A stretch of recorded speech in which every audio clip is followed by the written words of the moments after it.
ఉంటాను నమ్మకం కూడా రోజులో తగ్గుతుంది.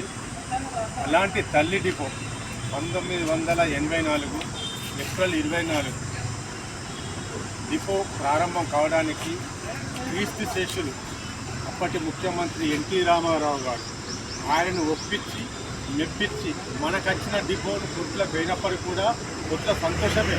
మాకు జగిత్యాలలో డిపో కావాలని అప్పటి ఆబ్కారీ శాఖ మంత్రి బాగా ఓపికతోని ఒప్పించి మెప్పించి 5 డిపోలతోని మార్కెట్ ఆఫీస్ పక్కపడుతుండే. ఆ మార్కెట్ ఆఫీసును డిపోగా తీసుకొని ప్రారంభోత్సవం చేసి సుమారు 200 పైచిలుకు బస్సులకు వరకు నిండిపోయి ఈ బస్సును డిపోను ఇప్పటి వరకు మనం పనిచేస్తున్నందుకు 200 బస్సులు లేవు కదా అంటే మనకు వచ్చినన్ని కూడా పక్కపొంటి డిపోలకు మెయింటెనెన్స్ కోసం ఒక్కడికి ఆపరేట్ చేయమని పంపించడం జరిగింది. సిరిసిల్ల కావచ్చు, కురుట్ల కావచ్చు, మెట్పల్లి కావచ్చు, ఇరుగడ కావచ్చు, ఆ రకంగా చేయడం జరిగింది. ఈ కన్న తల్లి లాంటి డిపోలు నేను, మా ప్రభాకర్ అన్న, తాహరు ఇలాంటి వాళ్ళు చాలామంది కూడా పనిచేసి వారి భార్యా బిడ్డలను పోషించుకొని ఆయురారోగ్యంగా మంచి భవిష్యత్తును తీర్చిదిద్దుకున్నందుకు మా అమ్మను నేను మర్చిపో. కన్న తల్లిని ఎవరు మర్చిపోయినా కానీ మనకు పాలించిన వీటి కొడుకు కూడా మర్చిపోతున్న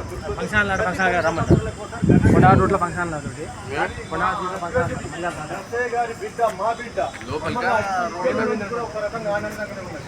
ఎందుకంటే ఆమెను గమనించినాక ప్రతి ఒక్కరిని ఒక స్నేహితునిగా కుటుంబ సభ్యునిగా ఆరాధించి ఏమవుతుంది దానికి అనుకోకుండా పొరపాటు జరిగింది. ఆ పొరపాటు ఎక్కడ జరగదు దృక్పథంతో విజిలెన్స్ అధికారిగా రావడము అది కూడా మాకు ఆనందం. ఇంత మంచి అసెంబ్లీ అయిన మంచి వాతావరణం లోపల మనము ప్రతి ఒక్కరిని కూడా ఈ తల్లి లాంటి ఇష్టపడి పనిచేయాలి. కష్టం ఎంతైనప్పటికీ కూడా ఇష్టపడి పనిచేస్తే ఎలాంటి అలసట రాదు. దానికోసము ప్రకృతి మనకు అంతకన్నా రెట్టింపు ఆశీర్వాద రూపంలో